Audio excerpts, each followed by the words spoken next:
Sum 41 has ended. What's next? So where are you at now mentally? To be real, I'm overwhelmed. Click on my email, and it's a message from Derek. This is the last record. This is the last tour. Then we're done. I had no idea this would happen and this would happen this soon. And we've worked so hard to get here. Now it's happening and it's gonna end. Open my computer and there's an email that changed my life. So, the band Electric Callboy? I'm like, yeah, I love that band. She's like, well, there's a situation and they wanna know if you're A, still here, B, if you'd be willing to possibly play tonight. I'm like, well, we got 5 hours. Give me a live recording of the set. Just leave me in my room until it's showtime. Today, we're joined by my good friend, Frank Zummo. You've seen him on stages with Sum 41 and even Motley Crue. Recently inducted into the Canadian Music Hall of Fame. Amazing, congratulations on that. Thank you. We're here today to talk about what it means to be loyal to your craft. All right, Frank, I was literally with you when you got the news. Sum 41 was ending. How did that news come in and what was going through your mind? I was with you. We literally did one of the greatest workshops I've ever been a part of. It was the most special day, just something about the kids and the energy. It was wild, a wild event. Like at the meet and greet, kids asked me to shave their heads. Like it was crazy. And I come off stage and I'm about to go do the meet and greet and I'm just stoked. And I literally just grabbed my phone to see what time it was.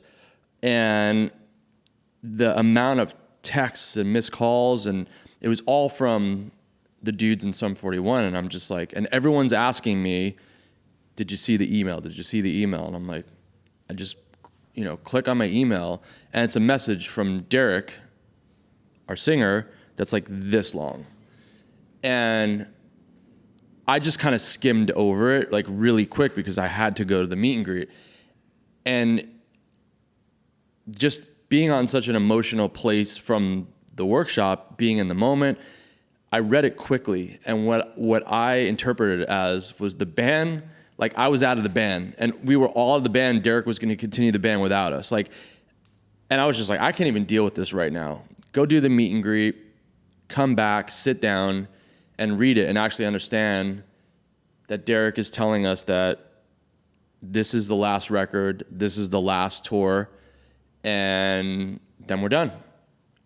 And I had to go to a dinner with you and some other people, and I'm just like, I just felt like someone died. Like it felt like a death, and got through the dinner, had to fly out the next morning back home, and then there was a hurricane warning and my flight was grounded, which was honestly the greatest thing ever because I had a chance to be stuck alone in Florida with my thoughts to actually process this instead of just going home right into dad mode, which wouldn't have been good or healthy. I wouldn't have had a chance to process it. I probably wouldn't have been a good person to be around for my wife and kids. So it was a blessing. And but I will say before I got on the flight, Derek was like, don't email me back, take time, sit with it when you're ready, I'm here. And I was like, God forbid this flight goes down. I just want to get out what I want to say. So I literally on the plane, we were taxiing and then we went back to the gate and flight canceled. But I sent him a message and I just said, I understand. I was in a place like this with Street Drum Corps where it just got too much and I wanted to just go out on top. And so I understand that, but I just want to let you know, thank you for everything you've given me. And I love you. I want to continue to, hopefully one day do something with you, musically, because just what we have together is something very special.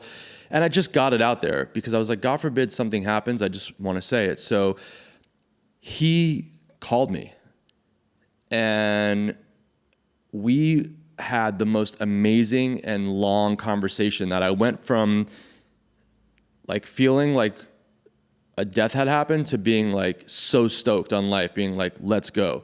Then I called each band member individually, called our management individually. And I was just like, okay, I respect this. I want to go out on top. I want the legacy to be on top. Like, let's make this the best ever. Let's go give our fans, you know, and I've got a year and a half to like, this isn't happening tomorrow. We're going to go around the world multiple times and celebrate. But of course, at the back of my mind, I'm just like, this has been my security blanket for a decade now, and it's worked so hard to get here. So it was fear mixed with love, and it was just an emotional thing. Then fast forward to, we actually get out, we release the record, and we go on tour, and you're seeing people in the front row crying every night because it's the last time they're going to see us. Really emotional. And then never in our wildest dreams did we think the success that was going to happen would happen. We had 2 number ones on this record, the first time in the band history, the most tickets we've ever sold, stadiums, everything. So it was like, wait a second, we've worked so hard to get here. Now it's happening and it's going to end, you know? And my mindset was just like, I got the best advice from a dear friend, and he was just like, I regret my final tour with my band because I was worried the whole time about what was next. Go enjoy it, be in the moment. Don't worry about the future. Like, it's not happening now. You'll figure it out. You always do. So that was my mindset. But of course, fear, you know, we're human. Fear would creep in sometimes about it. So it was, the best way to sum up this final tour was, it was an emotional roller coaster, and I felt like I had an emotional hangover when it was all over because of, it would hit me. Some nights I'd be laughing, some nights sobbing that I could barely hold the drumsticks on stage. So when we started playing some festivals in Europe, I started noticing on stage, certain times I would have this almost like anger. And I'm not an angry, aggro person, you know, generally not. And I hadn't ever had those feelings on stage. And I'm like, why am I feeling this on stage? Like, we're playing in front of how many thousands of people? Like, just, I would have bits of something would set me off that was so minor. And I'd be in this weird funk. And I called my therapist, and she summed it up perfectly. She's like, it's part of the grieving process. You have to allow that, which was so, this is therapy for the win always. Like, I didn't think about it that way. And then when she said it, and then I noticed there was a little bit of like tension sometimes with certain band members. And I was like, they're probably grieving, and this is part of the process that we're all going through. So that really put things in perspective and gave me the space for that. So that's why it was like this emotional, you know, roller coaster. But the way I got through it was like, okay, we got this next tour to look forward to. Until there wasn't anymore. We got to the Junos. I get to my hotel and I'm like, this is it. There's nothing else to look forward to. Like, we're going to end this in the biggest way. Like, we're closing the Juno Awards and we're getting inducted into the Canadian Hall of Fame. Like, it's surreal beyond, crazy, all that. But like, it was, that fear came back hardcore. And I just did some breath work and went to bed. Wake up in the morning, open my computer, and there's an email that changed my life. What an emotional roller coaster, man. That's in the span of what, a year and a half? Yeah. And so, you know, you talk a lot about, when we do these workshops at School of Rock, and you talk a lot about mental health and fear and all of those things. You're human as well. And obviously you deal with these things like any human would. You know, you have your breath work, you have certain things. What was that email, and what were you banking on happening next? Did you have a plan, and what were you hoping might happen? Okay, so right before the Juno Awards, is like, I knew that was the last thing, and I just kind of go into like survival mode. This thing just kicks in, and it's like, okay, now it's time to make things happen. And I literally started booking a bunch of workshops. Got a book deal for my book that's going to come out this fall. Like, just went into super, super hustle mode. You know, my kids' show, the Drumheads, we booked out the whole summer season. It's like, just went into like go, go, go time.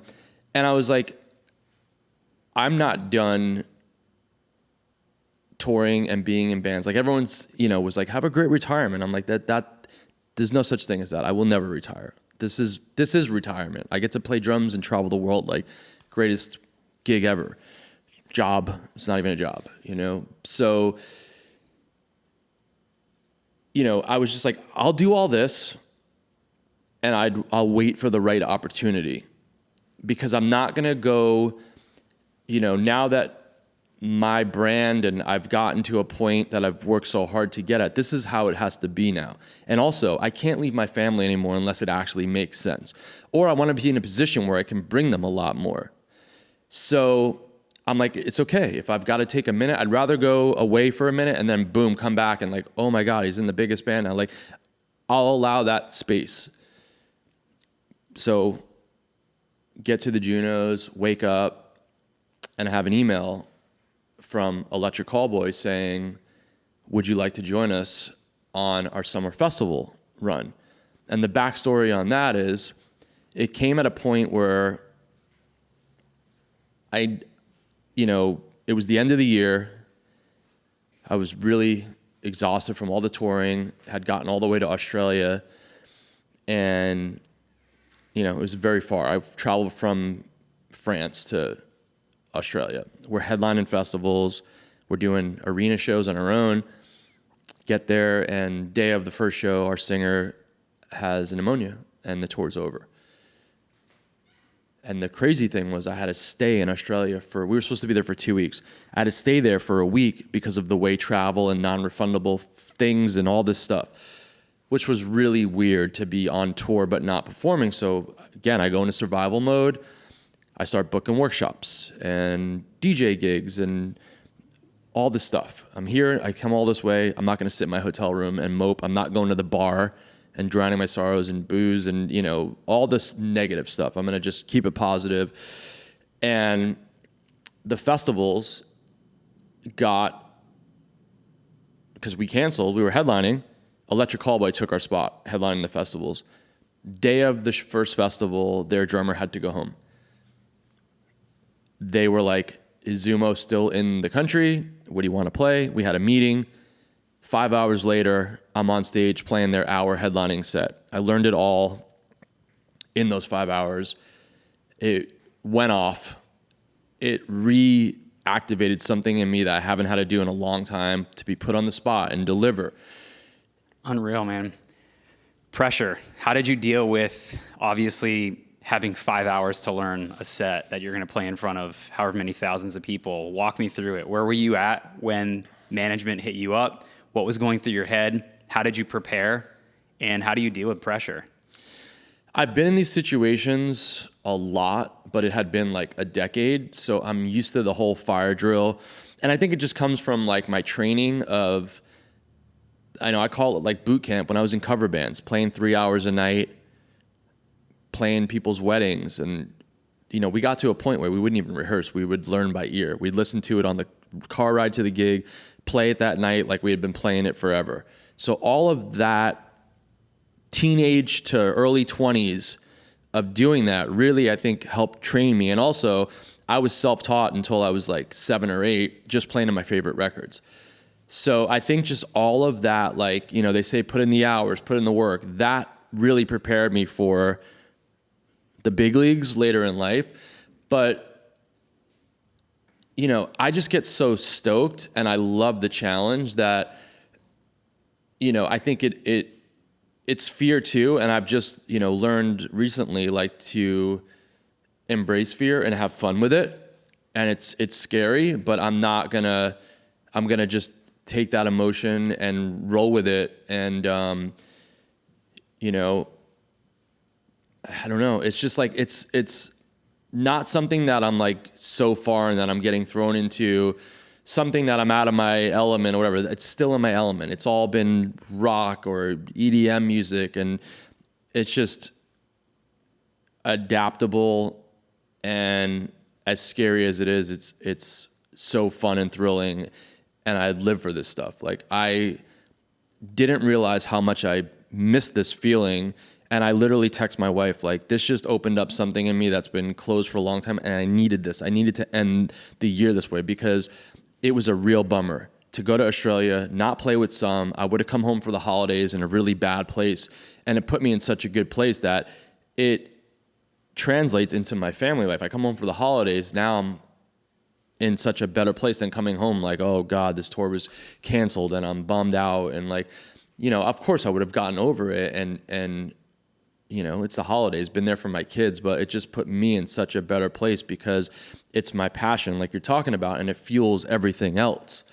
It's all connected, in like, if you put it up on a graph, it's like that. It's because it's my passion and my creative side that fuels everything else. If I'm firing there, it just translates into family life and all that stuff. Like it's just part of me because this has been me since birth, pretty much. Where were you when you found out that they needed you to play? I was literally in the gym. I was in the gym because I was so jet lagged and I was in not a good place. And I finally slept through the night. The last text I sent my wife was like, now we're at the festival hotel. I'm seeing all the bands and I'm bummed and I'm jet lagged. I'm going to bed. Went to bed early, finally slept through the night, woke up at 6 a.m. I'm like, I'm going to the gym. I know this hotel. I know this gym. It's a great gym. I'm going to go crush it. I was listening to like a Rick Rubin and Pharrell podcast that was inspiring, having a great workout.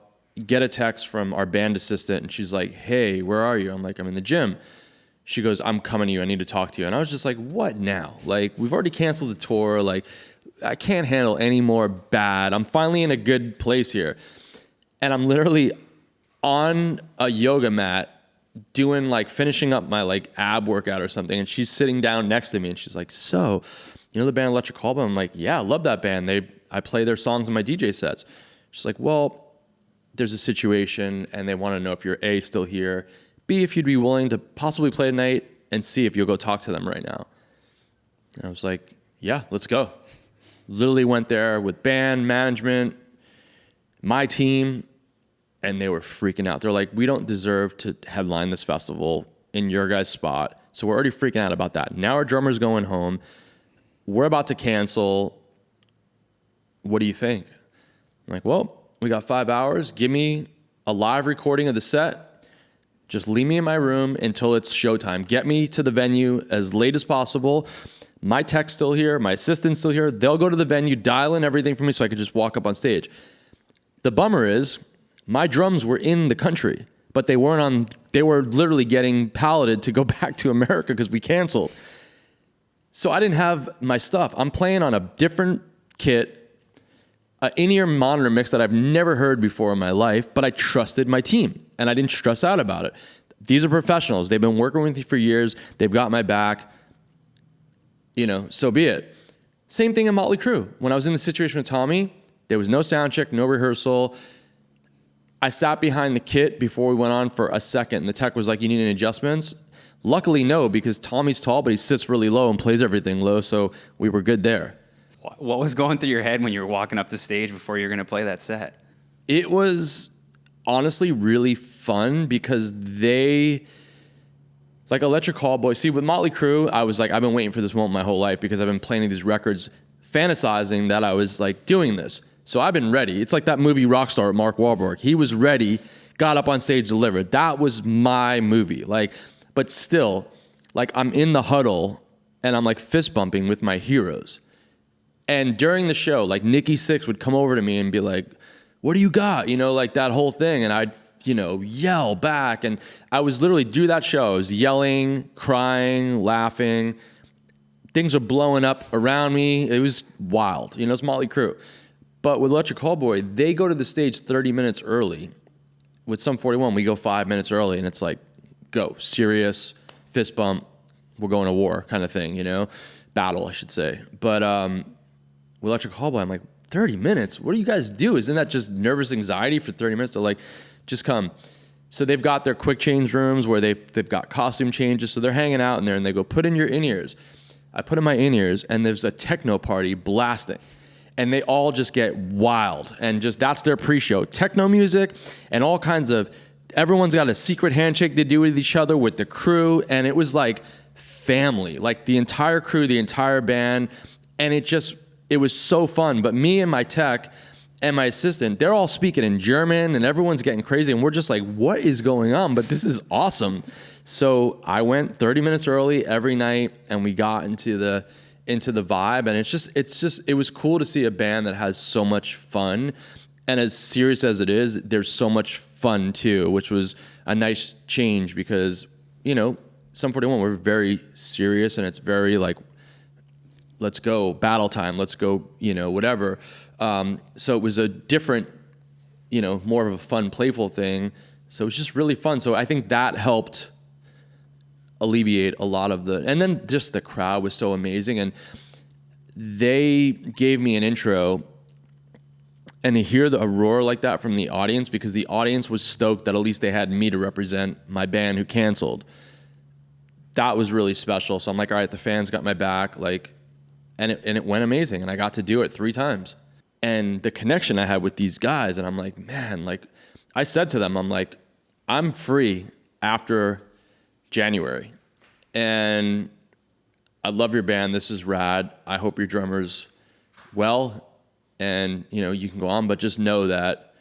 And then they started up again. They did a show, they did a video, new single, drummer was back. I thought that opportunity was gone. Turns out he's leaving the band, and here we go. So I literally, I said yes. I was just like, I'm in. My wife showed up. I'm like, got, her blessing on it. And now I'm in that, getting ready for a tour, learning the whole show, dealing with just logistics of equipment and all this stuff. And now it's like I'm overwhelmed because I filled my calendar. Then this happened. Great problem to have, but I'm going through it and managing all of that on a mental level right now, because it's a lot of pressure. I want to come in, I want to deliver, I want to, I put a lot of pressure on myself in a good way, but I'm also in the vicious circle of life, dad mode, and all my other businesses and everything I have going on, and commitments I made, and moving things around, and all that. So it's quite intense, but I love it. This is what I thrive on these situations. So you're on these highs and these lows and these highs and these lows on this journey of Sum 41 ending, and you get this call and you're playing Electric Callboy. Now you're in the band. Now you're actually going this summer and you're playing festivals. You're going to be playing in front of tons of people again at that level. A different level, but still that level. The band is different. The vibe is different. What was it like flying home after that amazing high you were on from playing with Electric Callboy at the festival, the workshops that you did with the kids, which I know you love to do and inspires and motivates you? You're flying home, but not certain of your future, of where you're going to go or what you're going to do. You didn't know you were going to be officially in the band yet.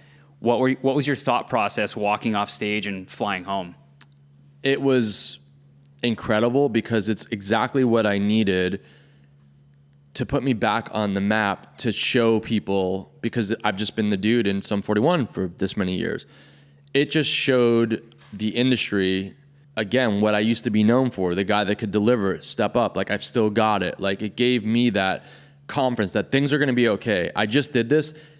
It organically went viral, the story, on all social media and press and everything. The promoter of the festival was like, you saved the festival. I was like, easy, man, but thank you, for that, respect. So I was just like, things are going to be okay. That just alleviated a lot of anxiety and stress and all that. And I just started networking again. I just started letting the different musical directors I know and managers hey, we are ending on this date. I'm available. I just started putting it out there, which I really haven't had to do in a while. I had no idea this would happen, and this would happen this soon. Was there ever a moment when you found yourself not prepared? I think the only time this has ever happened to me in my career, which I don't think I've ever really talked about, when instead of going to college, I had a free scholarship to go to Five Towns Music College, which is a very prestigious music school in Long Island, and I turned it down. Instead, I went to the Drummers Collective in New York City. I took study with Dom Famularo and all these amazing people, and then I went on every audition, took every gig, and that was my college. And I started drumming in theme parks. Hershey Park in Pennsylvania. I played in a trash can show. It was amazing. That was my summer job. And after that, I wound up getting a gig on a cruise ship through Alaska. it was a really hard gig because every day you had to play a different show. We were either a jazz trio for the VIPs, or we were doing the big Broadway show, or there was a pianist that jumped on for the night. We had to play his whole show, or a magician, and like just different charts. And I thought my reading was good enough to accept this gig, but it wasn't. And I had a really, really hard time. And it was a new musical director, and she was stressed out, and she was just like, you know, you're having a hard time here. And literally I came on early. I was supposed to do the Caribbean like in a couple months, but the drummer got married to a girl on another ship. He wanted to leave, so they put me in early. So I kind of got thrown into the fire. So they basically said, this was the end of the season, and the ships go to get ready for like tropical. You're going to just be in a hotel, and you really need to like work on your reading in this time, and then we're going to go to the Caribbean. And it was the first time I'd ever been told, like, you're not prepared, your reading isn't good enough, you're kind of struggling through this, we can see it, and like kind of you need to do your homework because you're going to be gone when you come back if you're not at the level, because we don't have the patience. I mean, I remember the bass player like kind of yelling at me during the show because he was like, I was not nailing certain things, and it was difficult, you know, but I wanted to do the experience because it was something that's so foreign to me. Play show tunes in a cruise ship, like what? I went for it. And the good thing was, when I was on that break, my uncle, who was another mentor to me, he was in heavy metal bands. He was going to Europe to be main support on a big tour with a big band there. And he's like, yo, my drummer can't do the tour. Do you want to come? And it's somebody I always looked up to. I'd jam with him, always go to all his shows. I was like, I'm in. So I left the cruise ship and got to go be a rock star and finally do my first tour, which was incredible, with my uncle, which is so rad. You know, it was like a real metal tour. Swords on fire on stage and, you know, castle stage sets. It was wild. How old were you? 22. Wow. It's my first real tour, but it spoiled me because I just never had been on tour. I was just in my cover bands, driving my own car, setting up my own gear, like never had been on a real tour. And I'm like, sick, this is how touring is? You're in a bus, I've got a roadie, we're playing big venues. That's just how I thought touring was. And then when I moved to LA, I'm in a van and a trailer doing everything, driving, slinging merch, setting up drums. But like it was paying my dues. So I got a great experience into like, this is what it could be like, but it wasn't my band, you know? And then when I got into LA and, you know, I paid my dues and I put in the hours and, you know, did the whole van tour thing but met a lot of great people through that, all those tours that I still have relationships with to this day. What drives the side of you that wants to create such belonging with the workshops that you do and talking about mental health? Like, when did that start, and what drove you to start wanting to spread that message? I had always wanted to be involved in that because I loved going to them as a kid, but they just didn't go deep and give me more of like the realness of it. It was just too much of a clinic, a signing, and peace out. So when I was in that opportunity, when you presented this China first opportunity of Loyal to the Craft, you know, I said, let's include the community. So you reached out to every local drum school, and we had upcoming drummers open the show. Do whatever you guys want. Play a solo, play the tracks, whatever you want. Then to end the show, they would perform with me. And when I saw the joy in their face, and then when I started talking with you on stage, and then we had translator because no one really spoke English there, just to see the reaction, you and I knew this is something special, that we were so inspired, we would get up at 5 a.m. and go to breakfast and just start plotting out how we could take this to America. And it just kept growing. And then it went from like a drummer performing with me to full bands. And just to see the kids, and then to just organically how they started asking questions about, when this really started right away, when they were just like, we saw the effects of how this was affecting kids and what they were saying to us, and then how the common conversation every day was like the mental health, the wellness. It just started happening. And then when School of Rock said, hey, let's get a charity involved, we brought in teen suicide prevention, which has been a game changer to have this resource for these kids. It just, because of just how powerful and organic they've been, it just drives me to just do this because it's very, very needed. It's why you do it. And it's inspired me to create a book about it. That's what my book is going to be about. The workshop and these conversations all in one. It's not a book about, your typical musician, all this wild shenanigans and all that. It's like, it's not about that.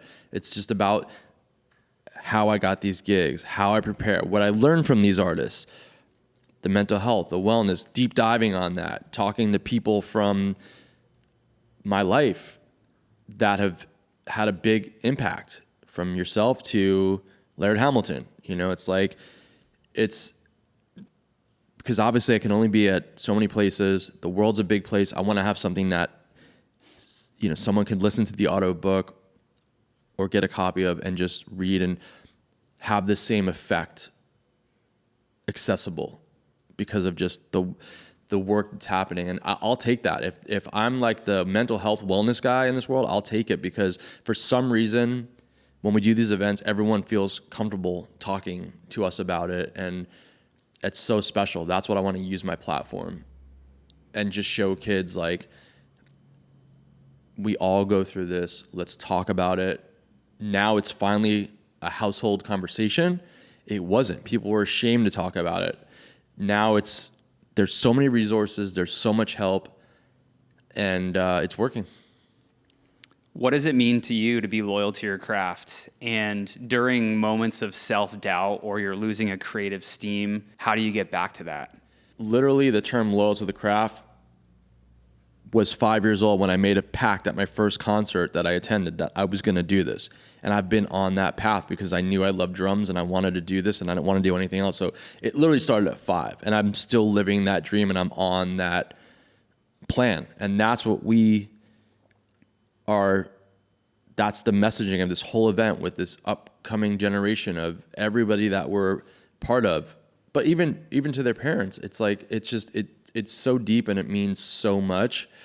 But yeah, I started my loyal to the craft journey at 5, and that's just been my tunnel vision. It's still as exciting as it was then. I've worked this many years to get to this position, and now that I had a taste of it, I'm even more inspired to continue this journey because I love it so much. It's like it's the most healthy drug addiction. It's my passion. It's my craft. I'm getting to do it. And now getting to tour the world, and people want to have me do these events and like talk about all this amazing stuff and advice. I love to be in that position because I didn't have any of this coming up whatsoever. So to be in a position now where I can be there for those kids, because nobody was there for me. I had rad teachers and stuff that were great, but the one person that really helped me in a time that I needed it was Dom Famulero. Rest in peace. He was somebody. It was the first time I was in a band. I was in like an electronic original band, and the band members were older, and they started really getting on my case about my groove and my tempo. And it's the first time I had heard that, but they were doing it in a very like negative, not positive way.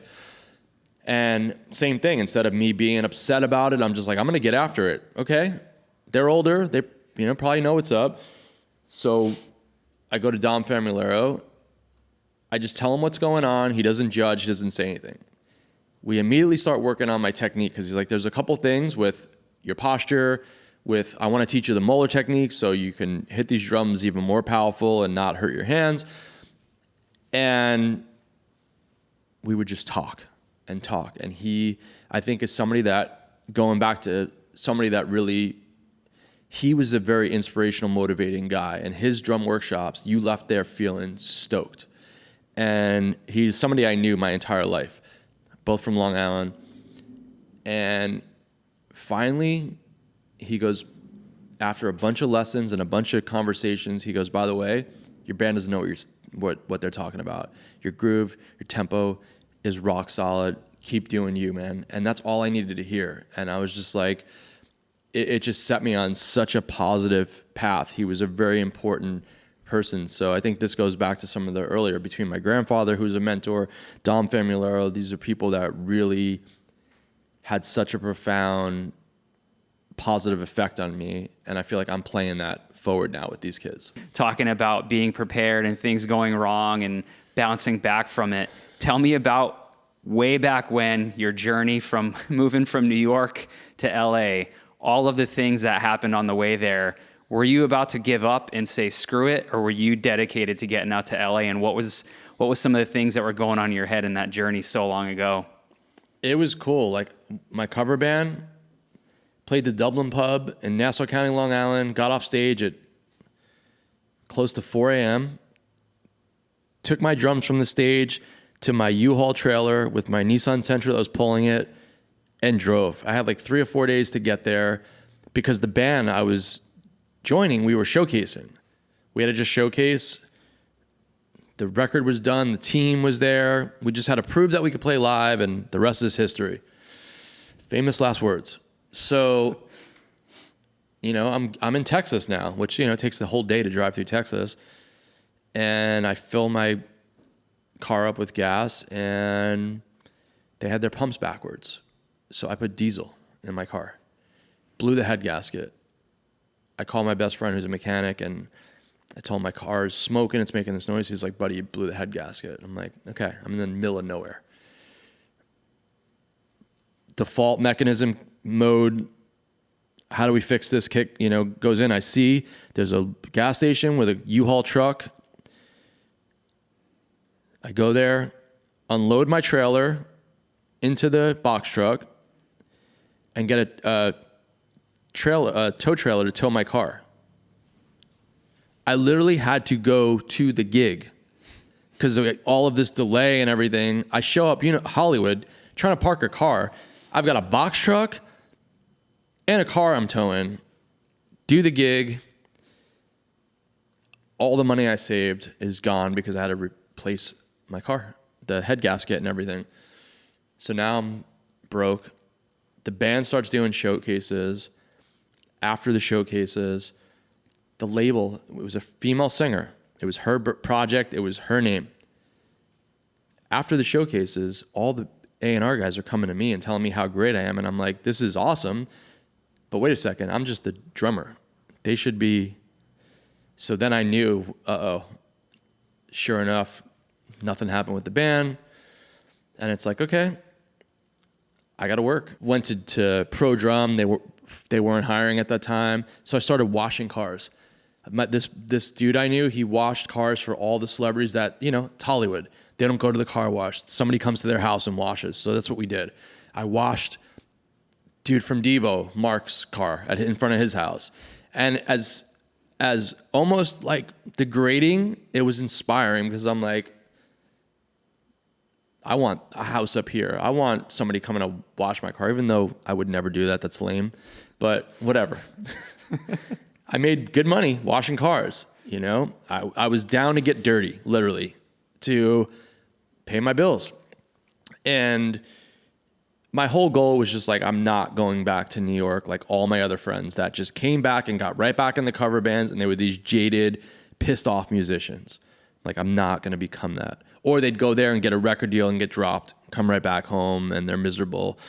I just saw this circle happening, and I'm just like, I'm not going to be part of that. And I still have not gone back.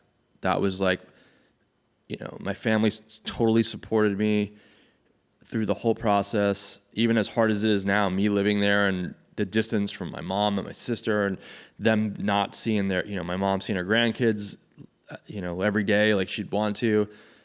But that's just where I made it. That's where my career is and where I've built my family. And, I think that's just like, that's loyal to the craft. I was faced with obstacles with moving. I stuck to my plan and I made it happen. Whatever obstacles I was faced, I made something in LA that was unique and different by starting a drum group playing on trash cans. It was exciting to everybody. It happened organically because it was something different. It stood out. And that's what you need to do. If you're an upcoming artist, an upcoming band, anything, it's like, how do you stand out, be authentic, and don't be afraid to reach out and connect with people. That's the great thing. Use social media for the positivity that it is, that you can send somebody anything. And most of the time they're going to see it. It's like, don't be afraid. Go for it in a classy way. Don't, bug people and do it in a, disrespectful way. If you've got something that's that great and authentic, the rest is history. So where are you at now mentally? You're a planner, as you've said. You're in Electric Callboy. You've got the summer planned. You're doing festivals. Fall is probably being planned right now. Are you riding the moment? Are you planning into next year? Where are you at mentally? To be real, I'm overwhelmed because this came out of nowhere and I'm already had a lot going on and I'm home in family life too. So it's a roller coaster. It's a great place to be. I'm grateful. I'm making sure to,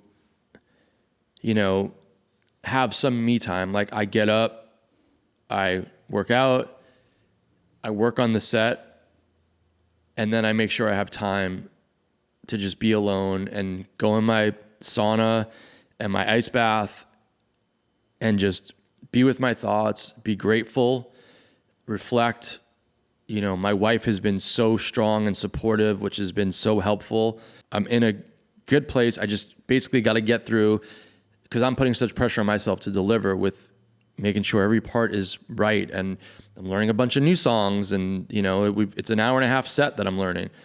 So I'm really just like, and there's so much back end going on with just like logistics and all that stuff that goes into it too. The, getting on Zoom calls with the time difference, with everybody. So it's great problems to have. I live for this stuff.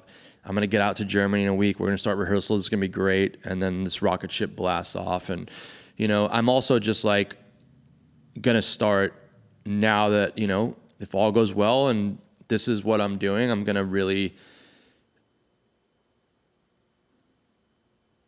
be clever on and strategic with my schedule and not overdo it.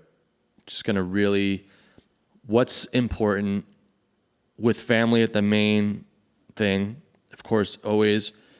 So I'm not running myself down. It's just like learning to balance all of this in a healthy way. I think that's the takeaway of this new situation. Balance it all. And so I'm not overwhelming myself anymore because it's going to be a lot. I'm an American that I'm going to be flying back and forth all summer doing festivals, a lot of travel, big shows, high energy. It's honestly, it's a very demanding gig in a different way than Sum 41. There's a lot of really fast double bass stuff. I'm having to really dive deep on that and do the work. So it's a lot. And my wife's funny. She's like, you keep getting harder gigs the older you get, but I love the challenge. Like, why don't you just get a country gig and just lay back and just chill? But I love the challenge. It's like, I feel like, I don't want to get comfortable. I like the uncomfortableness of just like, this is an even harder gig. You've got to deliver, metal beats and all these kind of breakdowns are a lot harder than as a fast punk beat, as crazy as that is. So it's a great challenge, at this kind of place in my life. I know you're never going to retire. You're the guy that's going to just keep playing and continue to be authentic and inspiring yourself and others, and the motivation and the energy runs deep, man. Thank you so much for sharing all that and wishing you the best in Germany next week. And we can't wait to see all the crazy things you do and the drums that we create together and just the next step, Yes, next sir. phase of the journey, man. It's great to be here. Thank you, man.